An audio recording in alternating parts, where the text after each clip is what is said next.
Coming from the Caveman Studios in Buffalo, New York. Welcome to Caveman Corner with your host, Jeff. Captain Caveman! Thanks. Click subscribe and the bell. Do it now! So we just got done talking in the green room, and I actually should have asked you how to say your name. So we have with us Team Empire's strength and conditioning coach, Rodney Hohenstein.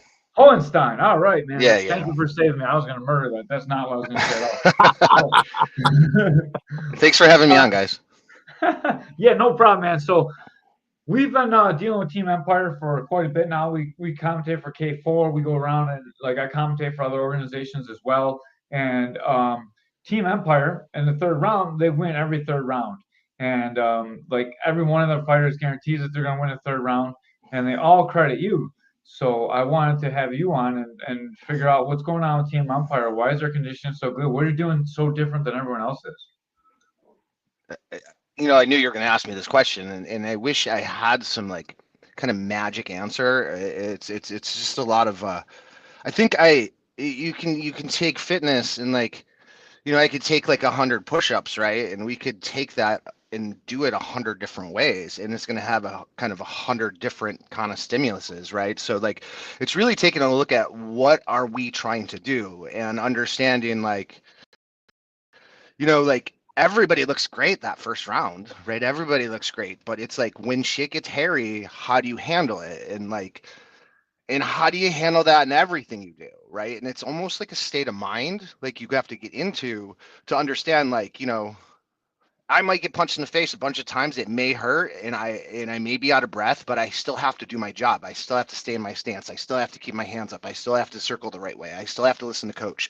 I still have to do all these things because those things don't go away no matter how tired you are, right? And I think anytime you've, it's got to be awful to be able to not be able to defend yourself because you're too tired. It just sounds so awful way to lose. So a lot of things we do, I wish I could say we do everything everybody else does, but we put more intent on things, and I fuck with them, a lot of times, they'll think they're done and I'll be like, oh no, we're not done, so how do they handle the shift when everything doesn't go their way, right? Because I think a lot of times we want a linear path. Everybody thinks it's going to be the straight line, right? And it's really not like that, right? There's lots of falling down. There's lots of getting back up. There's lots of falling down. There's lots of getting back up. And eventually we're growing, but, as far as specifics and stuff like that, like anything else, we're doing lots of sprinting. We definitely have a camp window, right? It's 6 weeks for a Muay Thai camp. And as that gets closer, we're checking all kinds of things. We're taking away weights as we're going on, and we're kind of implementing more fast twitch stuff and moving fast and more endurance and kind of getting into that and taking the weights away towards that kind of end of camp. But I'm all over the place with this stuff, so you might want to ask more specific questions. So in MMA, there's so many different variables going into the fight. So every one of the Empire guys in the third round always has gas. So that means different body types, different age groups. You got old guy Dennis and you got young guys all the time. You got super athletes like Nick Walker. You got average athletes. You have they all have conditioning in the third round. Yeah. And okay, and not only that, you have to deal with the weight cut. So everyone's cutting a different amount of weight. So you have to balance the weight cut in with the conditioning. And all these guys in the third round are always fresh, not even just fresh. They look like they're better than they do sometimes in the first and second round. Do you have a different individual plan for every athlete? What are you doing that other gyms aren't? Because other gyms have some great conditioning, but then they have fighters that aren't as conditioned. It's a constant Empire Academy. Third round win every fighter, no matter. I mean, I love hearing that. So we could just kind of walk through it. So say a fighter decides he wants to fight, and there's a couple cards coming up or something, and it's that 6 week window. Even if he doesn't have an opponent, the first thing I want someone to come to camp in decent shape. You can't come to camp out of shape. If you come into camp out of shape, we're going to spend 3 or 4 weeks trying just to get you to that level of in shape, right? So there has to be, like, I talk to my guys about maintaining like a good basement, right? Like, what's the lowest level of conditioning that like you can be at if you want to still jump into a camp? And especially if you want to be a really active fighter, you should be like ready to go pretty quickly. That's going to give you more opportunity, right? So that's the first step, is have that like low level conditioning. That's like, like depending on your sport, like jiu-jitsu, Muay Thai, and MMA are a little different, as far as conditioning. So there's, each of them have individual needs that you're going to have to kind of pay attention to. So, but for like kickboxing, like it's a lot of cardiovascular. They got to be doing cardio on their own. They got to be doing cardio, but also it's me recognizing like they're going to class 5, 6, 7, 8 times a week. Though that is cardio as well, and they're getting that. So like I don't have to hammer that as much, and I can start working on kind of other stuff like, and we talk a lot internally. So like we'll say like, Nick Walker needs to work on XYZ, and then I'll start implementing them like in little hints within class. Like, Nick, I'd like to see you kind of pick a heavier weight, or move a little faster in this way. And when they decide to take that camp or fight, they're required to like go through me, right? Like, if anybody wants to fight, they have to go through the conditioning class. So during the camp, they have to do 3 classes a week. And and I take in consideration like they're also doing everything else, right? So some of the lessons I've learned along the way is like I don't want to hammer these guys so they're so beat up that they can't learn their craft, which that's the martial art, right? I want to give them the tools to enhance that. So in that 6 weeks, I mean, the first week is basically hell week, like the Marines. Like, it's like, like I really, like, I want them to quit, because if they quit with me, at least we know, right? Like let's get it out of the way, Yeah. And there has to build like how do you build grit in people? It's one of those things I always like ask, like, how do you build that grittiness? And it's I was in the military, so like I kind of had a little bit of that when I was younger, in boot camp, and I try to bring that kind of like, sternness and strictness to it. Like, we're not here to fuck around. We're here to get some work done. And,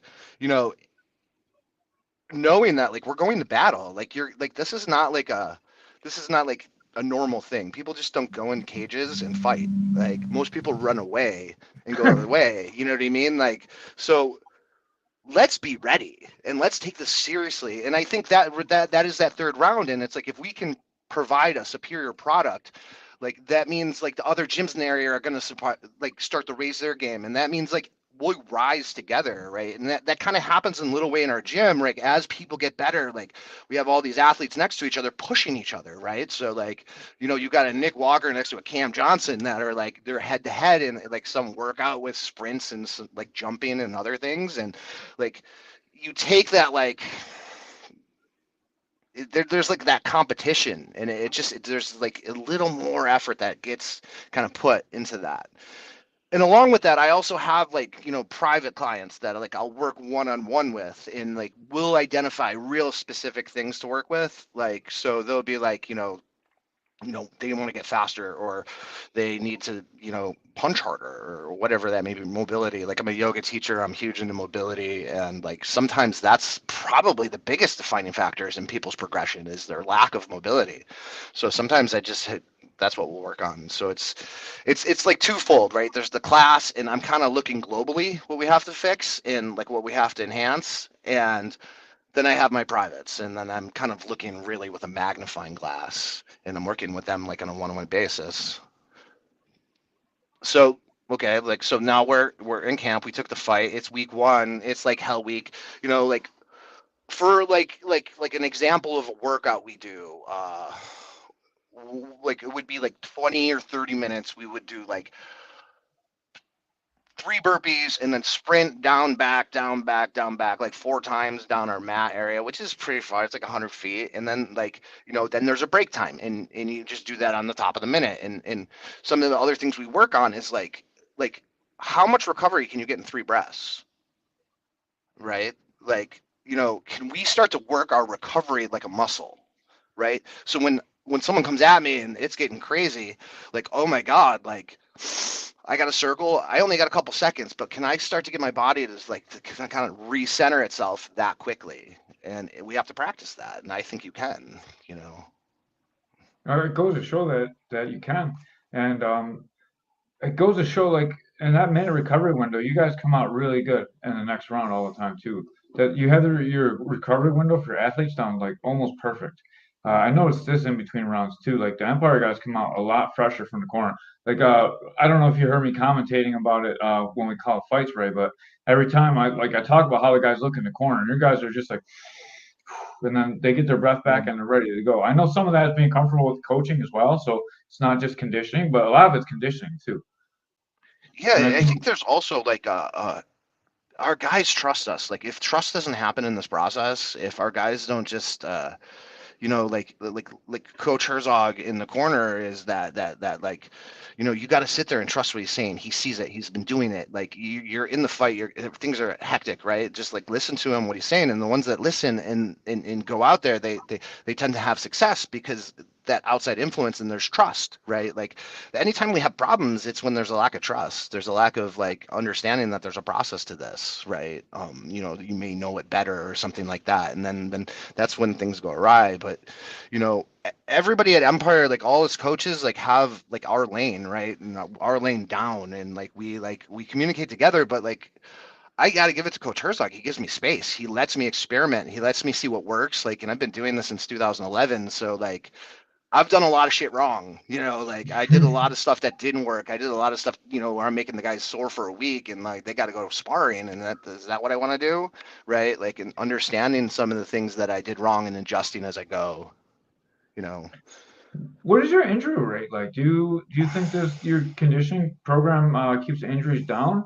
I haven't seen too many Empire guys pull out of the fights, but I really know the fights that are booked for K4, so I don't know what your make it through camp Yeah. rate is, but I mean, we're combat sports, so like injuries are always happening, like in some regard, or bangs and bruises and stuff, and I'm always having to work around that stuff. But like I'm a huge, like I said, like yoga and like joint mobility. I'm a functional range systems. I don't know if you've heard of it. It's like one of my certifications, and it's all about like this idea of like our capacity of our joints, and if we can't move our joints to full capacity, that's a problem, that's a liability, right? And like what are we doing to address that? So like I like have this curiosity in this machine of yours to like know what it can do, know what it can't do, and know where you're working to go with it, right? Like okay, like I know that my like guard sucks because my mobility sucks, but like I want to get it one day, so I got to start doing these little things and then start like create a routine. All of this stuff comes to like discipline,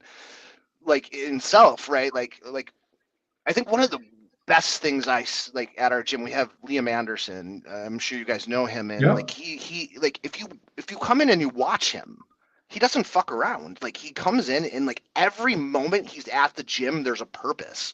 He's not there to socialize. He's not there to do the other things. And like if we want to get good at this stuff, we have to start to organize our time.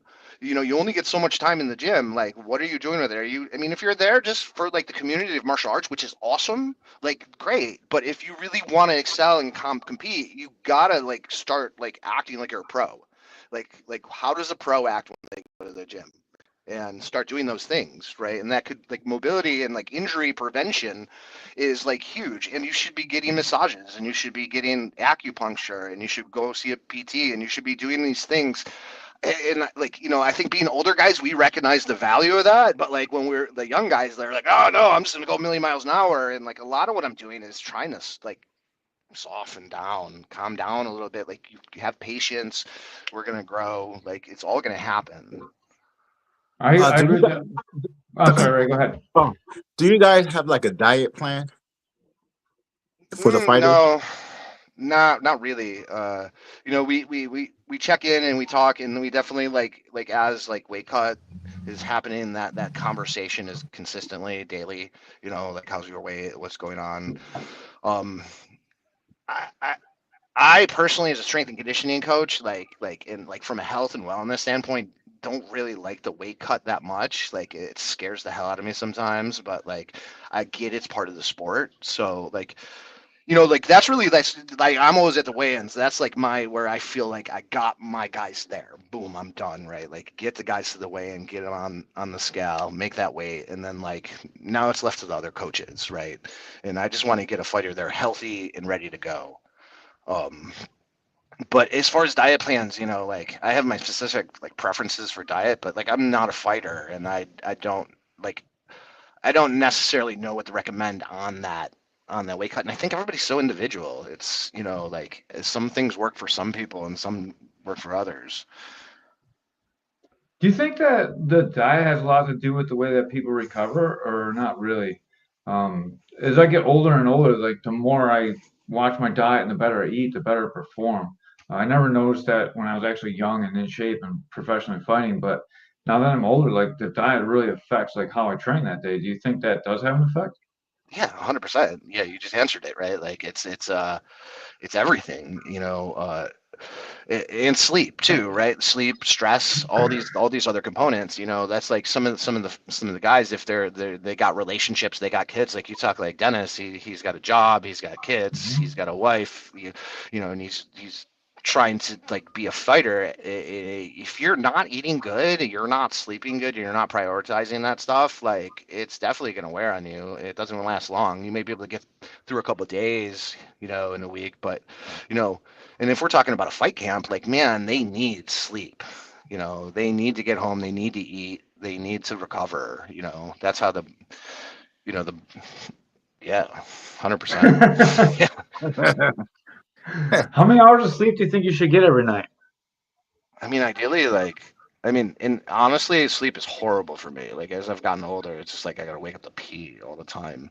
But like, you know, you should get like 8 hours, right? Like, but you know, like Yeah. my lady, she needs 10. Like, and I think it's the consistency of the nightly. Like, what do you usually get, and what do you usually operate on, and what do you usually operate the best on, and kind of like looking at that and like, okay, like when I go to bed at 10 o'clock and I get up at like 7, I usually operate the best during the day. Like this is kind of like in yoga, there's this thing called your sun salutation A's.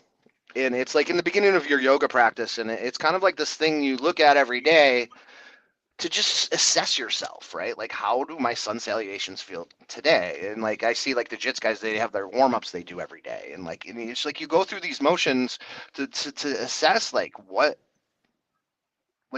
is best for me personally. And I think that it was sleep, you know, like what have I operated the best on? I think when you're young though, you haven't had that much experience, right? Like so you don't know, and you can get away with a lot of ridiculous stuff when you're young, you know. You know, these guys can go out all night and still train like crazy, you know, versus like if we did that, we'd be dead. I'm still I still suffer from lack of sleep. I get like 3 or 4 hours every night, man. Like it's Yeah. brutal. And Yeah. Same like here. make it through. Yeah. Do you get up like halfway through the night and then just No, stay up, I or do you? so I work a full-time job and I run a gym and the rest of the time. So like it's just like I get up early at 5 to go to work and I get home from the gym at like 12. So You're just running, just right? Yeah. yeah, just running ragged, you know. And then like I sleep sometimes on Saturday and then that's it really. But like I gotta train every day, so I'm literally training like 6 days a week. So I do Muay Thai 3 or 4 days a week and I do jujitsu all the rest. So Yeah, maybe like you just you take one day, you don't train, and you try to like disperse that sleep somehow, and like and just see how it does, you know. yeah. Yeah, I think there is something like to just the trust issue of like just like get into the flow of things, and like we don't have to get anywhere so quick, right? Like I think there's this need, like I see it with the youth a lot, like they come in and they want to be fighters immediately, right? They and it's like there is a process to this, and we can get you there, but like you have to again trust, and there's a lot of hard work and there's a lot of grinding, and there's a whole process to this in order to get there, and you're gonna have to listen, and it may take a couple years, you know. It's not gonna You're not gonna fight with, at least for us, in 6 months, right? It's just not gonna happen, especially if you have no experience, you Right. know. So um Yeah, again, we're all over the place. But I think like, and I think part of this is though, like when you can't like we're talking about performance in combat sports and performance in life and performance in anything, and it's all kind of the same, right? And like if one of these things is lagging, if your sleep sucks or your nutrition sucks or like your training like volume sucks, like they're all gonna have their ways of messing with you in the end, you know. So, but I think what is special about what we're doing and what even you guys are doing in martial arts in general is like it's not even the strength and conditioning and learning it's like the humans that we're creating in this and what is happening. Like I've watched kids turn into adults, turn into really great humans that like they're like firemen and they're people that like would save people in the community, and it gives me great purpose to like, it's not just the fighters, it's everybody. It's everybody that walks through our door is like, what can I do to serve you to get you to that level, that place where you feel excited about yourself in For the sure. direction you're going for your life. You know what I mean? If that's fighting or not, we have so many people that are just like, they're just martial artists. They just there to train and grow in a craft. So do you think there's when you work a guy that's like 19, do you work him different than someone that's like Dennis in a later stage of his career? Or do they go through the same workouts? Or do you just expect a little bit less in a workout, maybe expect more, or maybe a little bit less workouts, longer recovery time? Like how do you run that? That's like even from your young guys to your old guys, everyone's in shape. And I like when I work with my guys, I have this old guy, he's like 56, he's still trying to fight, and Yeah. it's tough for him. He can't, there's no way he can do the our strength and conditioning class every day. So like, like I'll do every third day, whatever you can do, his body's falling apart at times. Dennis is first of all an anomaly. Like he has a conditioning level like it's really good. Like, and it was always pretty good from the get go. So what we had to work with was a great thing to work with. But I think also like one of the things is like in someone that's older like Dennis is like teaching them to learn how to be efficient, right? Mm-hmm. Like and I think this happens as you get older, right? You start to learn like what matters and like don't do anything that like, you don't need to be doing, right? Like, everything has a purpose again. Like, I think of the Thai guys, right? If you think of the body composition of the Thai fighters, right? Like there's not an ounce of muscle on them that doesn't have a purpose, right? It all has a purpose and they don't have anything extra.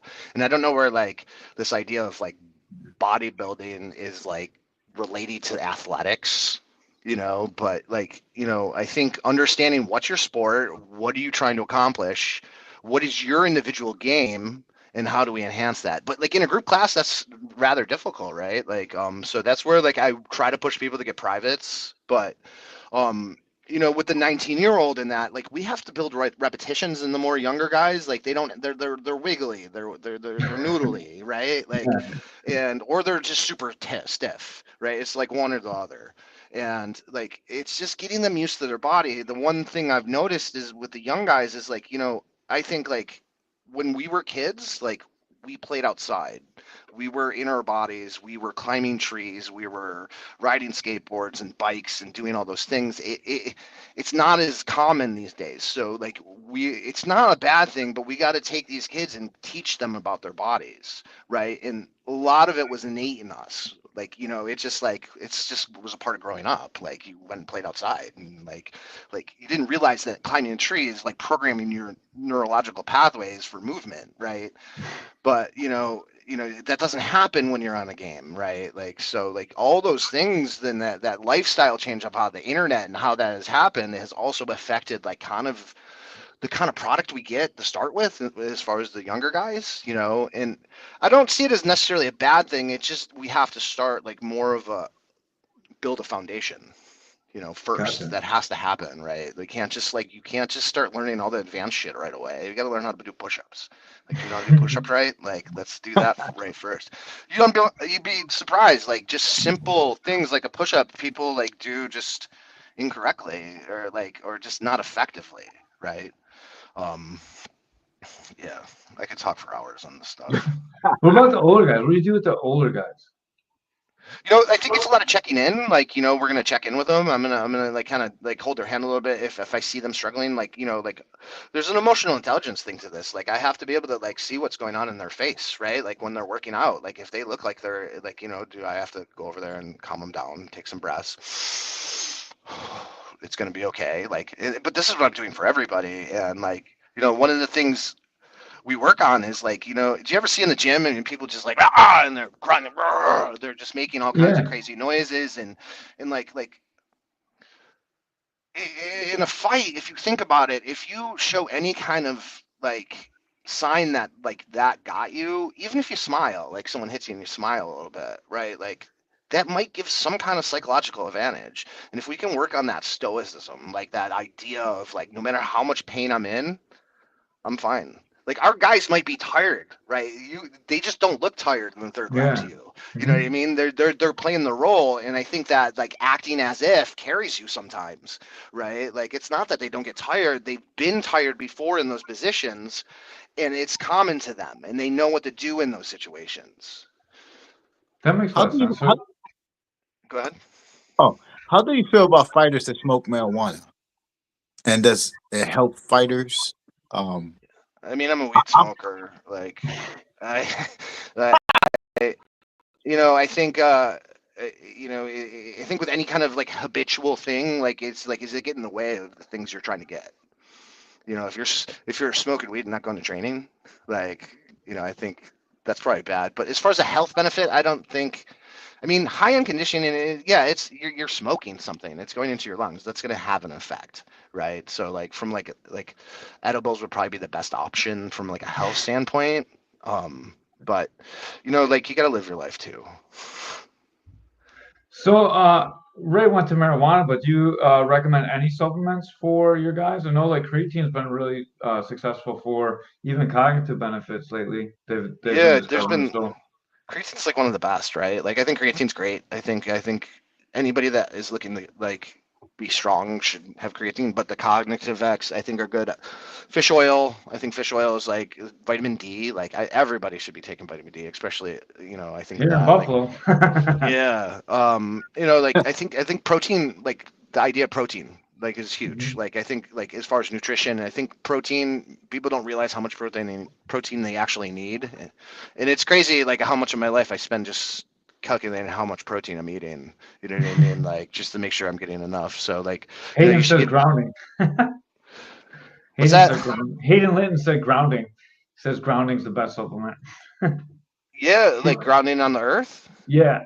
Yeah, man, like I'm all about that. I like yeah, okay. like that like is it's actually like they say that like so your cells inside your body, and I don't know if this is right, like they get positively charged and it makes them clump together and they can't be like cells. And then when you touch the earth, like it's like the battery, like when you put a battery on the ground, the battery like, loses its charge, right? Like we actually negatively kind of charge and those cells separate. So like they say in the morning, go put your feet in the grass. I mean, Sounds like and if stoner talk. yeah, I don't think Buffalo got good. I don't think Buffalo got good dirt in the ground. but it's a little toxic. But yeah, no, I think I'm into all that stuff. Like like the metaphysical side of all this. Like like you talk to anybody that's fought, they it could be a spiritual experience to them. Like they go to the side of like where like, you know, I think one of my favorite all-time things is the debut, right? Like we take a guy and sometimes they're 2 years in and like it's like everything they've done at Empire has led to this moment and like who they come out on that other side is generally freaking beautiful, right? And that whole experience of transition to like that first fight, even if they lose, like they still come out like, and it's like I did something. And I think as an older guy, like I look back at my life and I know that like you're gonna look back at that memory of that fight for the rest of your life. You're gonna talk to your grandkids about that. Like that's always gonna be a memory, especially that first one, right? It's special and I mean, it moves me every time I see it, like because it's like the stuff they sacrifice just to get there is immense, and like no one that's not in combat sports doesn't know that. They don't realize what these combat sports athletes are sacrificing just to get that 6 minutes. You know, just to get 6 minutes of time, they're spending every day is every moment is like about like them progressing as a fighter, and they want that 6 minutes bad. They get hungry for it, and so that culture grows at our gym for sure. You know. And people don't understand, like, when you add all that emotion to that 6 minutes of time, how it drains your conditioning. And Ugh. like, it's such a statement that you guys, even your first fight people, your debuts, they come out and they're still have gas in the third round. I've had guys that like come out and are exhausted in the first round. They feel good by the third round, but like it's so hard to manage the emotions going into it too.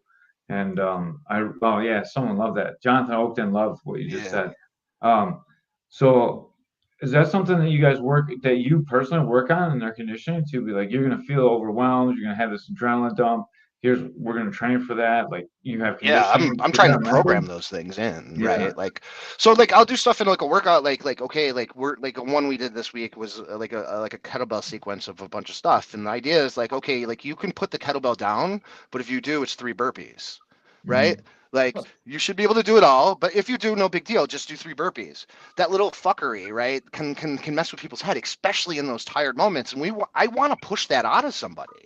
I want that to happen in the gym. I want to see them break down at the gym because that means like we're getting somewhere. We're getting to that person where like, they're starting to come through, right? Um, what was your original question? Did I even answer that? Sort of. I asked if, like, if it's something that you guys do like Like cognitively, or if it's something you guys do physically to get them ready for that yeah, and round. like I guess I have all kinds of statements that fly out of me when I'm coaching, like and like like what do you do when shit gets hard, right? And like this idea of like it's always easy. Life is easy to tell you what my goals are when life's easy. Like how bad do you want that goal when you got a bloody nose and your leg's been kicked 100 times, right? Like, and it's like so I can't repeat that in conditioning class, but I can get you to a place of fatigue where like okay, we got 3 minutes left in this class. This is your last 3 minutes of your fight. Like how are you performing right now in this class? This last 3 minutes, we worked the whole 50 minutes to see what you're going to do now. And let's just take a snapshot of that and like let's assess. Let's have a self-assessment. Like, what do you think you did? Do you think you did well? Is that the kind of condition you'd like to be in a fight that's someone's high level and they're coming at you? And like we really take that self-accountability of like, do you think you're ready? And like, you know, we build them up from there, you know what I mean? Like, but I mean, and the problem is they get too fit. They're all getting too fit. They're getting so fit. Like I'm losing like creativity sometimes because I'm like, man, I gotta come up with more and more stuff to start to stimulate these guys because like some of these guys' conditioning level is so good that like they can actually sneak through and not even get worked because they can look the part real well, right? Mhm. But they're because they got such a high ceiling of conditioning and you know but everybody's got weaknesses and you just got to find them and you gotta I am there to exploit them. I'm there to like make them uncomfortable, that is like what we are doing, getting comfortable at being uncomfortable, right? um so in the mental aspects, like like I'll go through and I'll say stuff and we'll talk about it afterwards and like in understanding your actions in the way you perform cognitively in those moments too, right? Like I can remember a straight moment in class where I had a kid that wasn't, and he'll know it if he hears this. Like he's a gas tank. He's just a young kid, 19, can move like crazy. He was doing burpees kind of half-assed, and it was like a week and a half before his fight, and I was like, "Are you literally cheating on your burpees a week and a half before your fight?" Right? Like just that alone like stimulated so much in him to like oh fuck I got to get my shit together and it's just like it's accountability, right? Like someone has to be looking at you and saying like okay, you say these things but now it's time to perform, you're not doing it, right? Like and I'm just saying you said it, you're not doing it, right? Like decide Yeah. what you want, you know what I mean? If you're here to not do that, just say you're not doing that and don't like blow shit up our smoke up our ass. Because again, everybody wants to be a fighter, but not everybody wants to do what it takes. Yeah, it takes a lot. Yeah. People don't Yeah. understand. And man, like this is why we try and give away the Caveman's Corner bonuses and stuff. Like there's so much that goes into like these amateur guys fighting, and they don't get paid for it, and it's so difficult for guys to compete. And we try and make it better for them because I understand what they're going through. You know, like it's so hard. Yeah, I think K4 is doing like they're it's excellent, and I think like the gyms in Buffalo, I feel like everything is just getting better every time. It's better, and everything is growing, and everybody the niches are getting worked out, and like everybody's kind of figuring it out, and the product seems like it's getting better. Like and the longer the days you can come in like not have a lot of experience and kind of get away with it in a fight. Like you got real challenges, ahead of you in these fights, and it's a testament to this area, and that's what I'm talking about. Like we can raise each other up, right? Like I really do think I don't know whatever happens like in our gym, but like martial arts. I feel like it changed the world, right? Like what, like we have this like wild group of people from all over the place, and we have this like one thing in common, right? We want to learn this thing, and whatever reason anybody came there, they're just like learning these crafts, and like like not for nothing you go to jiu-jitsu, how many times did you die that night, right? There's this humility that has to happen, and through that humility like people are going about their lives, and then they're taking that about, and that ripple effect, that stone in the water and that pebble, like and I've been doing this so long. I get adults bringing their kids to us, being like, "This place changed my life. I need my kid here," and it's like, I think sometimes we look at changing the world in like this one big swoop. I think we're doing it, and I think like in a lot of like what you guys are doing, like martial arts in general, it's like creating that humility and humbleness, but also building you up, right? It's allowing you like I'm gonna walk tall, right?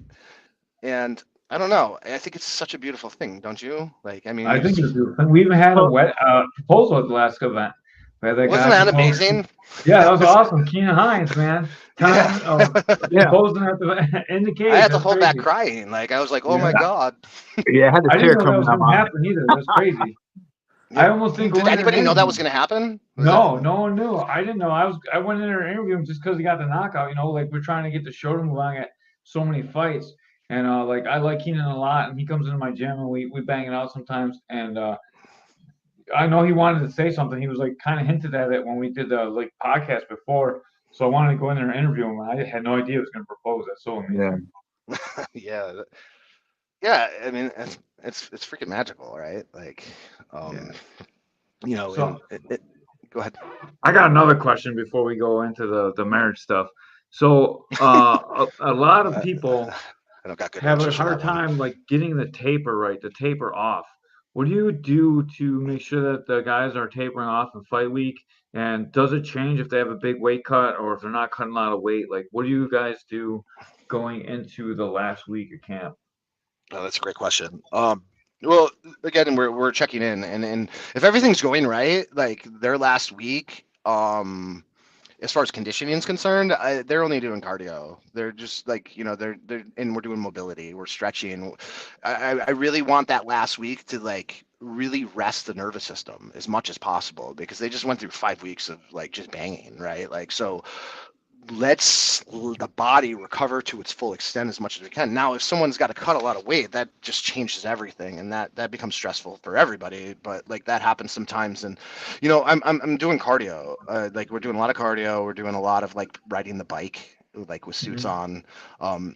I like I like I don't like just long blasts like hours, right? Like I don't think that's great. I like little intermittent periods, like 15, 20 minutes, take a little break, 15, 20 minutes, take a break, making sure that like your system is handling all this. And it can be scary sometimes when people are like really pushing it, you know what I mean? But we don't go there much. It doesn't happen very often. Our guys are pretty good, and I think it's a testament too to us coaches checking in. Like we're checking in to make sure if it seems like it's not going good, like we're like, okay, like, but sometimes, it's just harder for some too. Some people can't get the weight off as easy, but uh, Coach Herzog deals with them a lot in that. Like that's really Mhm. like they do water loading and stuff like that. And I don't know the details to that stuff. I kind of stay out of that. Gotcha. It's it's crazy. It's crazy what these guys go through when they have to lose like 12 pounds in a week, Yeah, right? I generally came in like 10 to 15 pounds lighter on fight week, and I cut that the last day or two. So like my How fight would you week do was it? me. I water load, so I'd be like 8 to 10 over, and by the time I water load, I'm like 15 over, and then like I'm just doing like light cardio and getting lots of reps in. Like so, if I'm weighing in on Friday, I have a regular schedule. I won't spar, but I'll do like lots of drilling Monday, Tuesday, Wednesday, and then Thursday and Friday is just a weight cut. So I'll cut like 8 Thursday, and then Friday just cut the rest. Generally, just sauna and bike. Like usually by then I'm too shot to like do the treadmill. It's like too much energy. So like I just get on a bike, pop a sweat, hop in the sauna for 15, 20 minutes, come out, lay on the ground for like 10, and go back on the bike till I Yeah, cut it out. yeah, it's just wild. What weight would you fight at? 45, 45. sometimes 35. Like I made 35 twice. That's like really light for me. Wow, I generally walk around like right now I'm probably like 162, but like 162. I'm lighter now because I lost a little bit of muscle mass from when I was fighting. Okay, cool. And what would you say like your biggest gap in your fitness is? Like in your conditioning, like when you play, like when you look at your game, or like where you stuck? Where do you think? Like right now, Yeah, yeah, yeah. right now mobility. Like I see a PT, I'm working on my mobility, like just getting through stuff. Like my shoulder range of motion is a little bit lower. My squat's terrible. So I'm working on all that stuff to get all that stuff a little bit more back. Cool. Yeah, yeah. Yeah, I had like ACL twice, and I don't have meniscus, and like so I got some stuff going on in there to make some of the stuff harder. Yeah, some of the functional range system stuff is really cool for jiu-jitsu and the guys, and just working like strength within the ranges of motion. Like Yeah. jiu-jitsu's wild too, because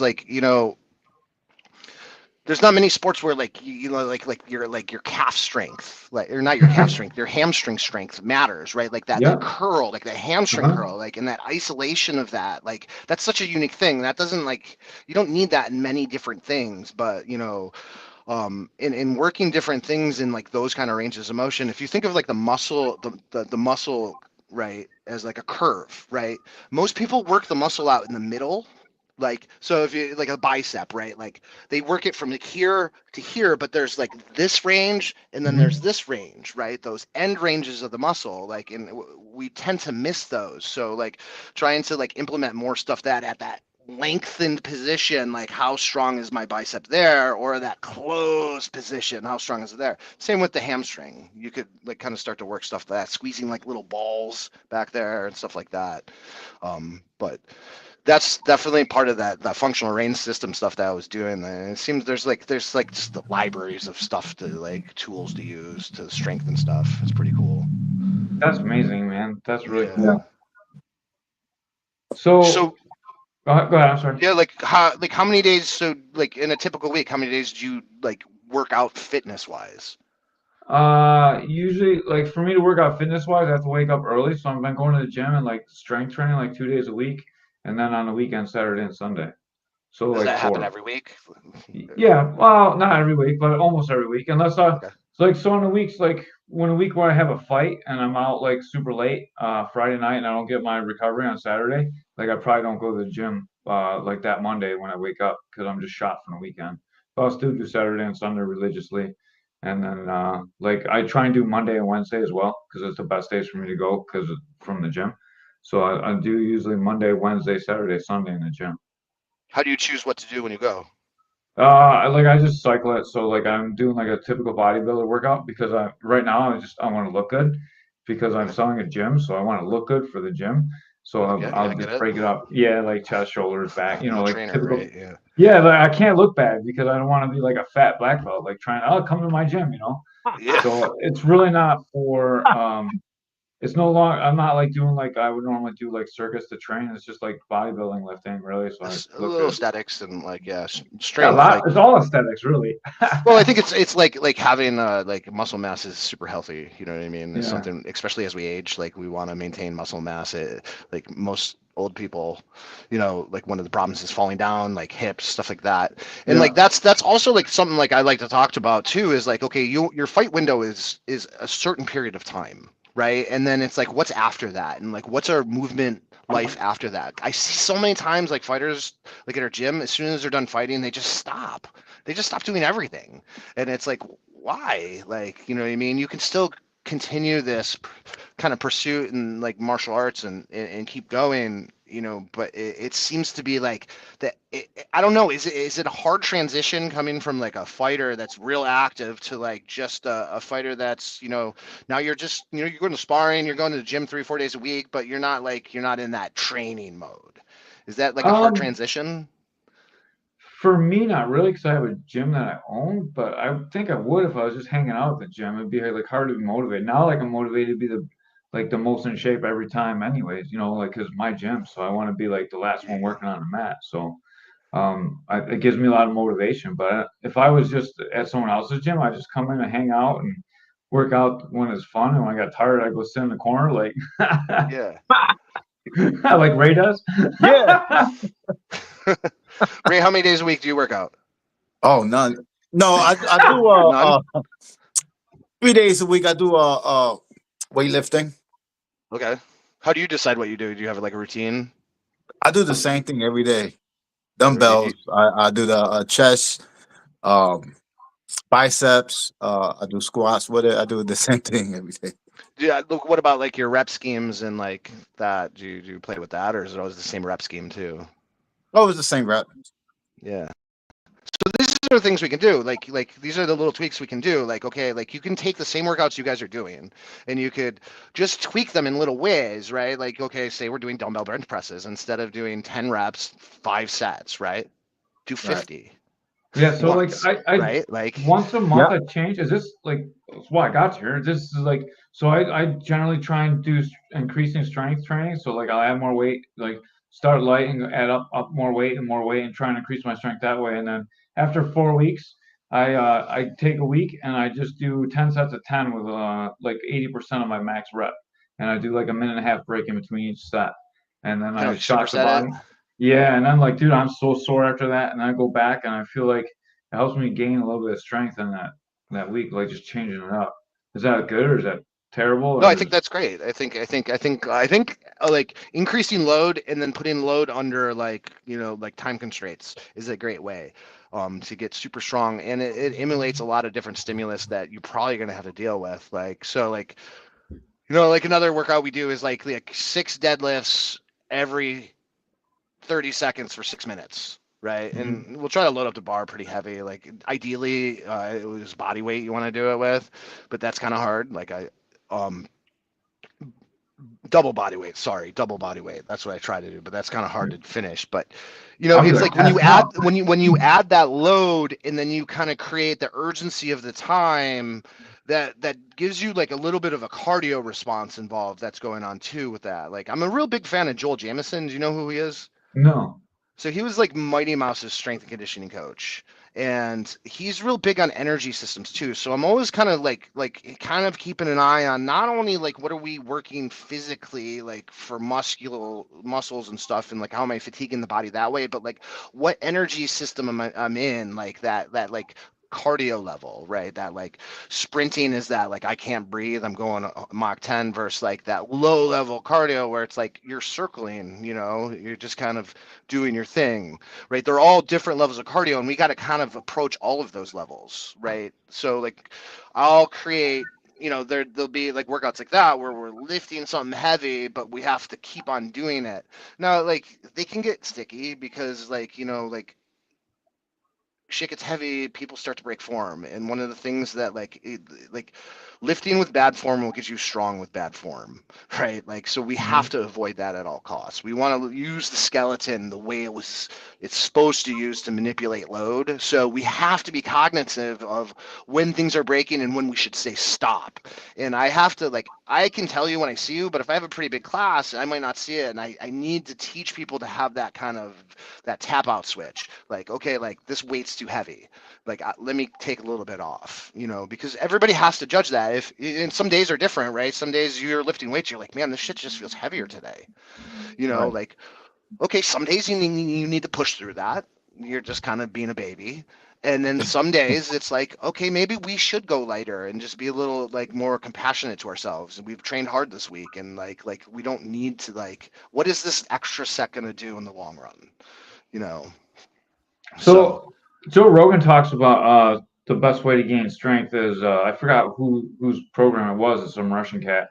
Like you lift real heavy, and then you take like 4 minutes off, and then you lift real heavy again, like It's such a maximum weird, recovery. it's like best way to, but it's such a weird question. Like I think strength's like such a relative thing, because it's like, what does it even mean? Like strength in the like someone could be strong in like a bench press, right? Like, but that's such a linear plane, right? Like tell me jujitsu is linear, right? Like you got to be strong in so many different ways, right? So like if we're just working on strength in one specific pattern, we're setting ourselves up to be not strong in other patterns. So we have to be looking at all these different patterns that we're doing in our crafts to make sure that we're strong there, because life isn't linear, right? Like, and I think it's hard, like I think like the progression of load is where you kind of measure some of those things, right? Like, if someone's moving through something really quick and I'm like, they don't look like they're getting fatigued, they're not showing signs of sweat, I'm like, you might be using too light of a weight. Like, we might need to increase that. And as a coach, that's my job, like, to keep on pushing them and make sure, because lots of times they want to move fast, right? So a lot of times it's like, hey, let's move a little slow, let's move a little slower and add more to the load. We know our time is going to be a little less today, but we're moving heavier loads, so it's going to get us stronger.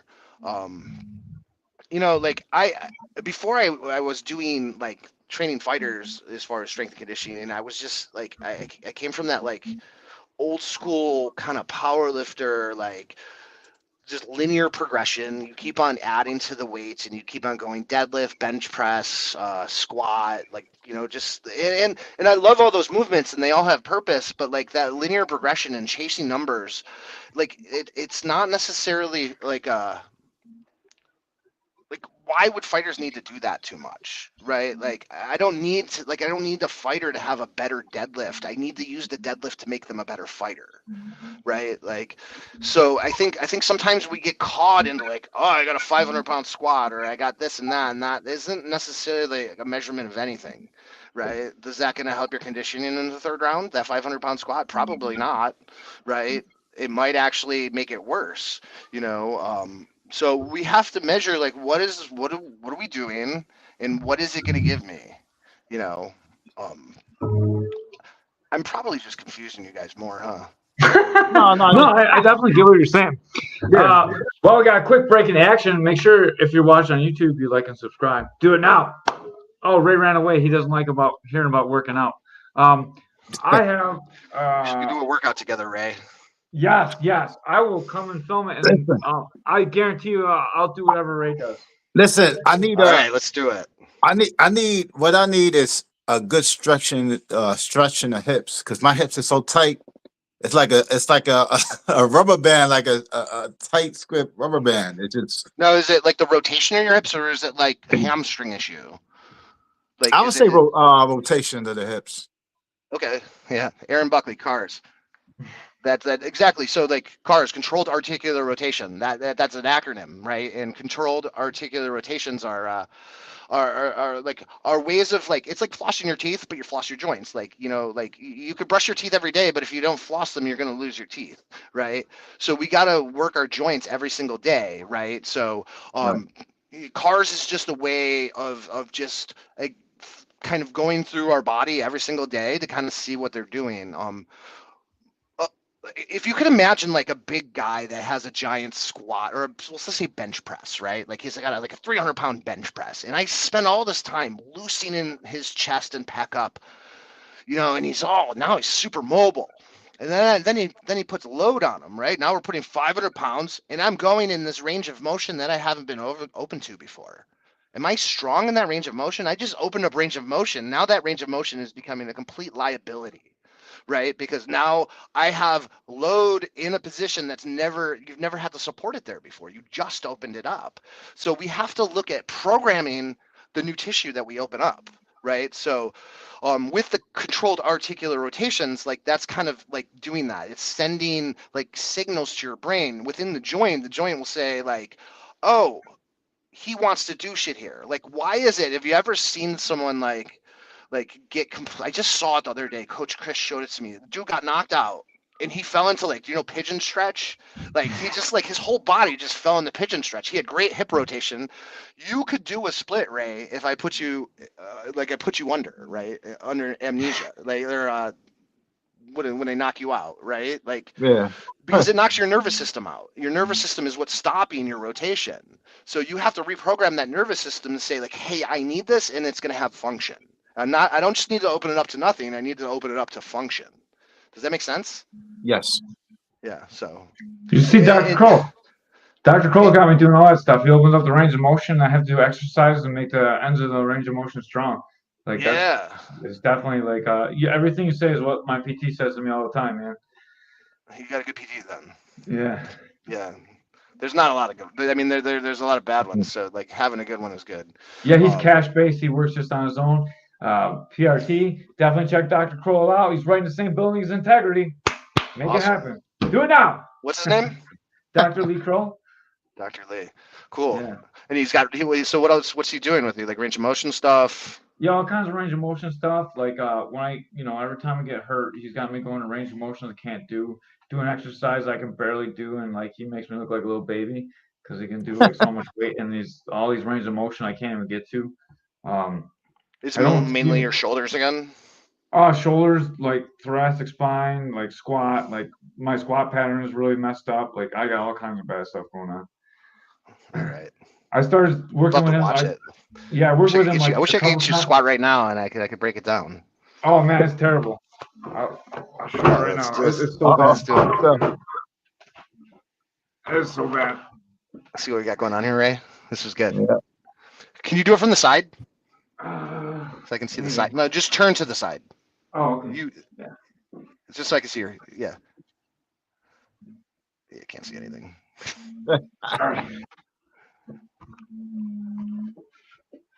That's no good. This is great podcast right here. This is the best podcast of all time. Yeah. Yeah. Okay, Right there. that's great. I can see it. Boom, boom, great. All right, do me a favor. Do you have like something you can put under your heels? I don't, and that's what he has me do too. He has me do the heels and the TRX bands, and I can get down. It's nothing that's actually broken. It's just I've trained my body to not do that so much from being down in my wrestling stance to shooting and like being explosive. Like it doesn't help me to get down low. Like it helps. I don't do that when I wrestle. Yeah, and like you wear flat shoes, you walk on flat surfaces, and your ankles don't move in ranges of motion like you're not walking up hills all the time. You're not doing all these different things with your ankles that need them to do things. So when you go into a deep flex of the squat, more times than not, it's the ankles that are the problem than the hips. I had the surgery through there too.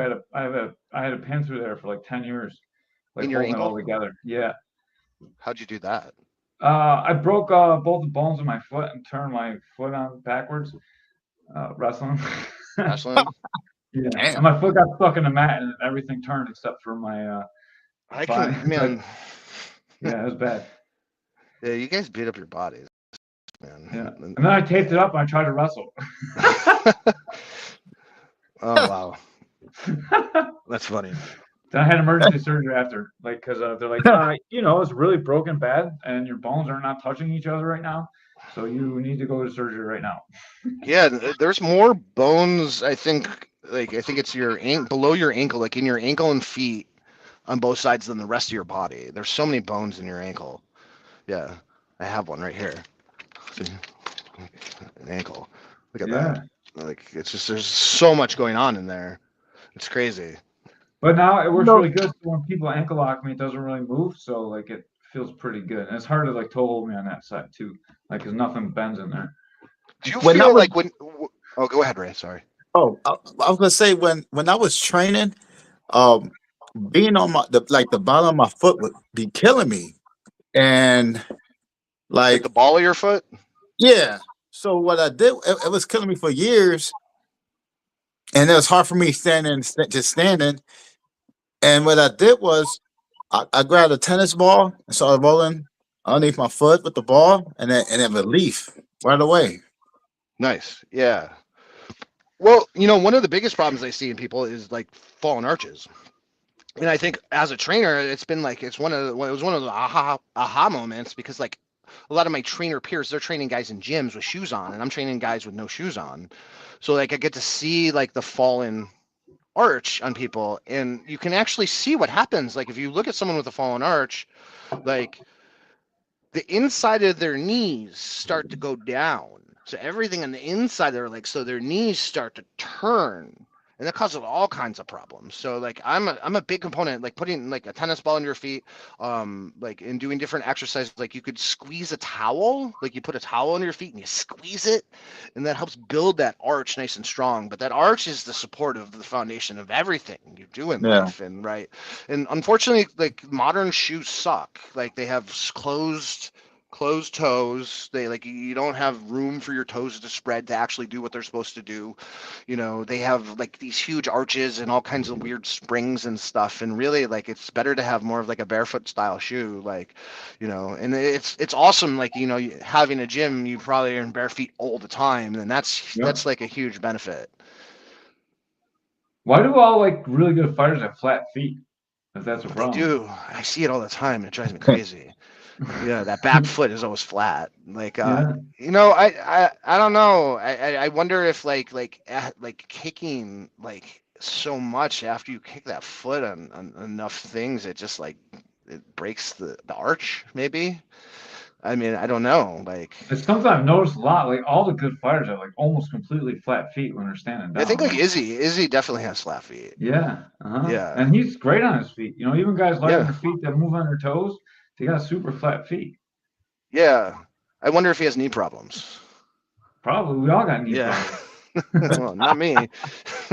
But my knees have been generally healthy. Like, yeah, but I think like if I'm trying to fix somebody and they have flat feet, that's like definitely like maybe you can't raise the arch back, but you can definitely get that arch stronger, and you can like have it from stop falling. You know what I mean? Because it's everything can fall, even the ankle. And I don't think you need to have flat feet to be a good fighter. Maybe you do. Maybe you do. All right, man. So But yeah. let's start closing down. We're over an hour. Why don't you shout out? How do people get a hold of you to train with you if they're in the area? And what area are you in? Yeah, I'm in Rochester, and I mean I'm on Instagram, Wandering Soul 108. I'm on Facebook, Rodney Hohenstein. It's right there on the screen for you. And just hit me up. I'm definitely looking for people that want to train. Like, I'm not looking to train people that like aren't ready. So if you contact me, like we're gonna get busy, we're gonna get to work, and we're gonna identify things, and I'm gonna keep you accountable. So, and I'll always do that. So, and Ray, when are we gonna work out? Whenever. All right. I'll be there for that. I promise I'll do more than Ray. Yeah. Body weight equivalent. Have me Ray's come to your quite a bit gym, bigger than me. and I'll come and I'll host a little workout. Yes, I would love the three of us will do it. Oh yeah. Yeah. It'll be fun. Oh yeah. If you come, we'll do a Rodney Hohenstein seminar. Yeah. Yeah, man. Yeah. Empire conditioning. Yeah. Do you have kettlebells and stuff? I don't, but I can get some. I could still some. Cool. Yeah, I would love to. Anybody that like wants a a workshop or something. Unfortunately, I can't like really privately train any fighters outside of our gym. That's definitely like something I just can't do unless they're kind of like out of the network. Yeah. But like I definitely could like share secrets and show like just how to lift properly and stuff like that. I promise I will never fight. So I was talking about you earlier, Butch. This is the old guy, the 56-year-old that like I have him do a little bit less of the workouts because like yeah, I mean I'm 46 years old, right? Like we have guys that are old, so like and I I don't hang with the guys every time, but I'll rock with the 20-year-olds, right? Like, and I think it's just important to keep that capacity there as you age. But I just got to be, again, we got to be smarter as we get older. You know, Yeah. we gotta prioritize recovery over like ego, right? Because it gets sucked in. We want to like, we in our heads know that we could keep up, and we could probably get through that workout and keep up. But like doing that day in and day out might not be the best like plan because it's just going to beat you up. And like what is our goals as like an older guy, like maybe take that extra rest day, spend it with your family, you know what I mean? Like do those things too that matter, like on the other side of the gym, because like having that taken care of is going to help you at the gym. Our Sundays are like health Sundays. So like we do jujitsu at 12:30. So we roll like from 1:30 to 2 I roll. Then we do a hard wrestling practice with all the heat up. So it's like 100 in there. So then we wrestle for an hour. Fuck. Then we do Muay Thai from 3 to 4. And then from 4 to 5, we do Muay Thai sparring. So that's my Sundays. That's like all day tomorrow. Yeah. You. Well, I started the day. I'm going to do legs in the morning and then go do all that. Well, you better get some sleep then and eat some food. Yeah, I'll go. I got Call of Duty 6, baby. No time to sleep tonight. All right, my friends. Thank you so much for having me on. I appreciate you guys so much. No problem. So do you work with man. So when people contact you, if they're not a combat athlete, you would work with them personally, right? Like you could do like yeah. And I would work with people like like not competing. Like if they're not competing like that, it's just I can't work with anybody that could possibly compete against any of our guys. It's just something I can do. But like if it's just like someone that like even like online type stuff, I could like try to program. It tends. Those always tend to be sticky situations. It depends how motivated the individual is. I've had a lot of online. So, like if you play hockey or football or like any other sport, you definitely can. Oh my God, yeah. I'm I have all kinds of certifications and all that stuff. Like like training people in combine stuff and stuff like that. So, yeah, contact me. I don't have a ton of availability. I'm pretty full, but like if it works, it works, and we can maybe do one-offs. For sure. Awesome. Man. Thank you so much for your time, Rodney. Thanks, really guys. Appreciate you Sorry guys so much. Take you over an hour. I know I said an hour, but like. No, it's fine. I don't know what's going on. I appreciate it. All right. Thank you so much, man. Congratulations, K4 3-0. You guys did an awesome job. Everyone, you won every third round for the last 3. Dude, they were so good. That was great. I wish I could see the strike counts for those 3 fights. Like there were so many strikes thrown. It was good.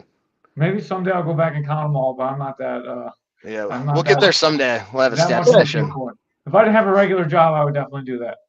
Yeah, thank you so much for your time. Yep. Thank you for Caveman's Corner. Remember, if you're watching on YouTube, like and subscribe. If you're watching on the channel, make sure that you like and subscribe. And we are also on to subscribe. Thank you so much, whoever that was. And we are out.